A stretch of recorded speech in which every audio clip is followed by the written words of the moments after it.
Peristiwa lainnya, saudara, seorang warga di Kabupaten Maros, Sulawesi Selatan ditemukan tewas tertimpa tembok pagar kantor kelurahan.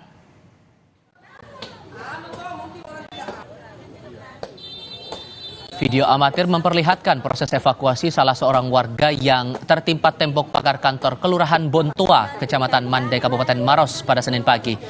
Korban ditemukan meninggal karena tertimbun reruntuhan. Peristiwa robohnya tembok pagar kantor kelurahan ini diduga terjadi Minggu malam, namun baru diketahui warga Senin pagi.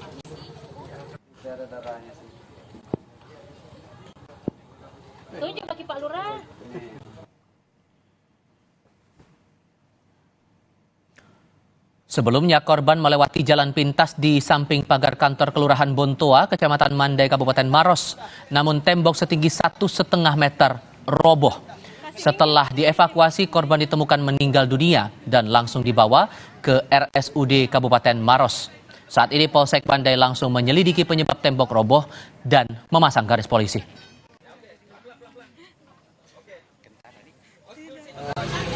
Kejadian tuh jam 11 itu tembok roboh dan terjadinya tembok roboh itu ternyata di dalam timbunan tembok itu diketemukan mayat. Identitas untuk sementara belum ada. Tadi dari Kita ke kasus